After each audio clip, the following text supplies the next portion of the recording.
पाहूयात पुढची महत्त्वाची बातमी। पटेल तटकरेंना विलीनीकरण नको होतं असं सामनात म्हणण्यात आलं।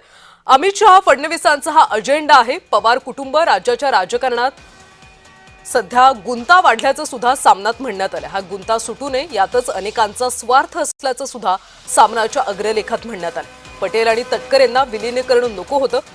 पवार कुटुंब राज्याच्या राजकारणात सध्या गुंता वाढल्याचं सामनाच्या अग्रलेखात म्हणण्यात आलं। तर सामनामध्ये नेमकं काय म्हटलंय सविस्तर पाहूयात।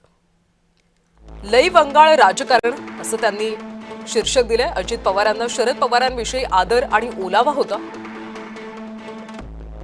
राजकारण खरोखरच लई वंगाळ झालं। त्यातूनच दोन राष्ट्रवादीच्या विलीनीकरणाची चर्चा आणि प्रक्रिया सुरू झाली।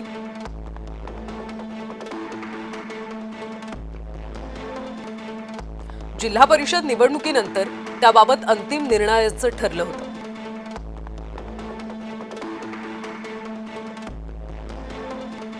पण अजित पवारच निघून गेले। पटेल तटकरेंना विलीनीकरण नकोय।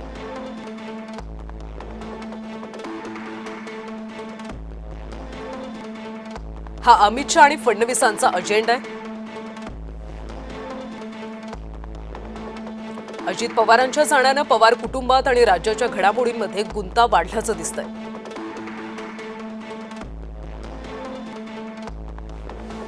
गुंता सुटू नये यातच अनेकांचा स्वार्थ आहे। पुढचं पुढे पाहू।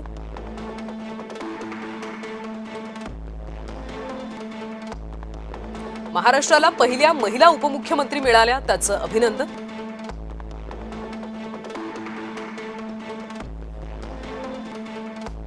सूतक काय येतं आणि जातं, राजकारण थांबवून कसं चालेल? राजकारण खरोखरच वंगाळ झालंय असं सामनाच्या अग्रलेखात म्हणण्यात आलं।